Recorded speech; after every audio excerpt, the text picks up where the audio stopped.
What's going on, movie fans? My name is Michael Weer. I love talking about movies, and today we're going to talk about the newest action film to hit theaters. This one is led by Jason Statham, and it is The Beekeeper. Now, going into this movie, I didn't really know what to expect. I was told it was like a 90s action throwback movie, and that got me interested, but it stars Jason Statham. It's being dropped in January. It's called The Beekeeper. I was really worried that it was just going to be a ton of bee puns, because the last movie we got with Jason Statham that was an action movie was The Meg 2, and it was just shark pun after shark pun after shark pun. Not a very enjoyable movie, not a very enjoyable experience for me, so I didn't have very high hopes going into this.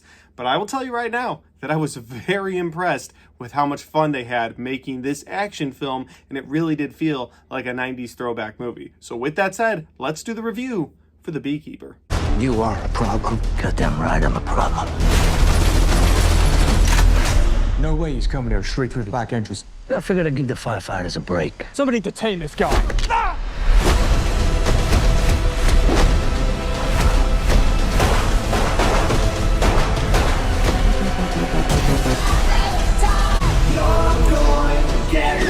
And so, guys, The Beekeeper is directed by David Ayer. It stars Jason Statham as the title character of The Beekeeper, and the movie opens with him living on a farm, keeping bees, and clearly he's recovering from something. They never really allude to what he's recovering from, but he has a conversation at the beginning of the movie with the older woman who owns the farm, thanking her for letting him live in her barn while he keeps bees and recovers from whatever he's recovering from, and that you could tell they have some sort of a bond between the two of them. Now, this woman who owns the farm, again, she's older, her husband has passed, she doesn't keep in contact with her kids, and she's sitting there on her computer one day, and a virus pops up and says, hey, you have a virus, call this number to work it out. So because she's naive, she calls the number. It turns out to be a scamming organization that breaks into all of her accounts, steals all of her money, and then gets away with it. Or so they think, because once Jason Statham finds out about this, he's on the case. Now, that basically sounds like a typical action movie setup from the 90s. And honestly, I was there for that. At that point, I was invested. The way they scammed this old lady, they laughed about it, they joked about it. You're like, all right, you guys deserve whatever's coming to you.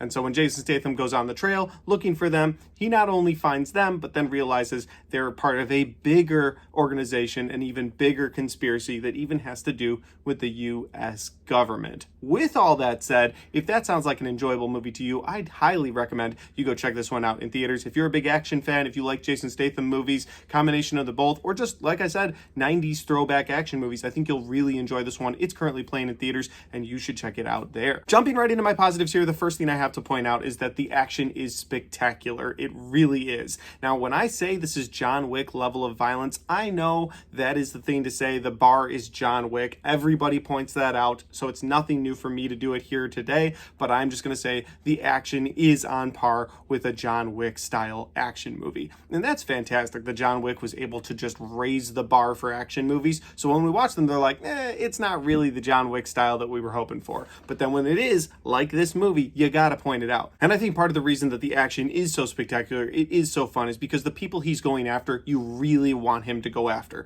These people prey on the oldest people in our society. They prey on the most vulnerable people in our society. They don't care. And so you automatically just want him to go rip through all of these people and all of their security, and it's so much fun. And so when I say the scenes in this are spectacular, it's because there's an emotional grip to you throughout this movie where you want to see him deliver that justice, and it's action movie style justice. Next positive I have for this movie has to be Jason Statham's performance. Again, I kind of touched on the fact earlier that I was worried that it was just going to be a pun after pun after pun movie. It was dropping in January. This is what we were going to get. But honestly, Jason Statham sells this. He sells the retired assassin, wants to move on with his life, wants to keep bees, live a simple life. But of course, they keep bringing him back. And there's not all of these just ridiculous puns throughout the movie. So again, I appreciated that as a viewer, because after coming off of The Meg, watching him make pun after pun after pun, it was nice to see him not go through that again. Yeah, we're getting eggs. It's raining eggs. We came to help. Joke's on you, asswipes. Joke's on me. A fucking pun.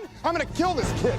Another positive throughout there are two more actors in this movie. You've got Jeremy Irons and you've got Josh Hutcherson. Both of them play sort of the higher up in the evil organization. Jeremy Irons plays a very supportive role, supporting Josh Hutcherson, trying to keep him safe the entire time, where Josh Hutcherson really just goes into that role of being this bad dude who does not care about people's feelings, just cares about money, and he ultimately has to face off one-on-one with Jason Statham. It's pretty fun. And finally, my last positive for this movie is that the movie gets directly to the point and doesn't make you sit there and wait for things to ramp up. Like I said, you have that opening where you have Jason Statham on the farm, you got this old lady on the farm. When things go down with her, when things happen with her, you immediately are emotionally invested, and then he starts taking people out. And I feel like the action scenes are spaced perfectly throughout this movie so that you're not sitting there waiting. And yes, they have to build some things throughout the movie, but when they do, they're doing it in a way that really makes you invested. There's even a twist toward the end of this movie where you're like, oh, that's who this person is related to? Oh my God, I can't believe that that's the case. Like, they were able to build this movie in a way where the runtime worked for it, the action set pieces worked for it. So to me, the way this movie was crafted, handling the action, building the plot as they went, was done really well. It wasn't front loaded with too much action or back loaded with too much action. It was just enough action throughout the movie to keep a very enjoyable action movie while building a decent plot. And then of course, world building around that action plot. And then if we go to the negative side of things, I really only have one negative for this movie, and that's that this movie is building up to something pretty big throughout the entire movie. And when you get down to that final climax scene, that final action scene where Jason Statham has been killing his way all the way to the people he's trying to confront, and he gets there, it takes a turn that I really didn't want to see at that point. Like, at that point, I was ready for him to commit to the mission. I wanted to see him do what he was setting out to do. And while he was setting out to do something pretty drastic, I think it would have opened up a conversation for this movie. Instead, they played it safe, and he does something, and you're kind of justified to like, all right, I'm glad that happened. But I kind of wish he had done the same thing to someone else in that room, but he doesn't, and he kind of just jumps out a window, throws on some scuba gear, and gets away. And you're just like, all right, well, I do want to see this character again, so I'm glad that he's not dead. But he was sort of making his way to a very critical person that, again, would have opened this movie up to, I think, a bigger conversation for movie fans and just people in general. I think there's something you could have done with this movie that really would have opened that up. Like, if you see corruption at this high of a level, would you stop at a certain point? And this movie kind of shies away from answering that question at the last second because he needs to get away. And I wish they had stayed away from that. But it is what it is. That's my only negative for this movie. Overall, I had a really enjoyable time with this movie, left with a lot more hype than I had going in. Texted my little brother as soon as I got out and said, we've got to go see The Beekeeper together. Put it on your schedule. You got to check this one out. If you like John Wick, you are going to love this movie. And he's like the biggest John Wick fan that I know. So I'm looking forward to another round with this movie with him in the future. With all that said, though, guys, those are just my opinions because that's my review for The Beekeeper. Have you seen The Beekeeper yet? If you have, let me know in the comment section down below what you thought of it. If we agree or disagree on certain things, I would love to know your opinions on this movie. And if you haven't seen it yet, after seeing this review, are you going to check it out either in theaters or on streaming eventually? And finally, guys, if you like this review, don't forget to hit the like button because it helps the video, it helps the channel, and it helps me right here. Thanks for watching. I'll see you next time.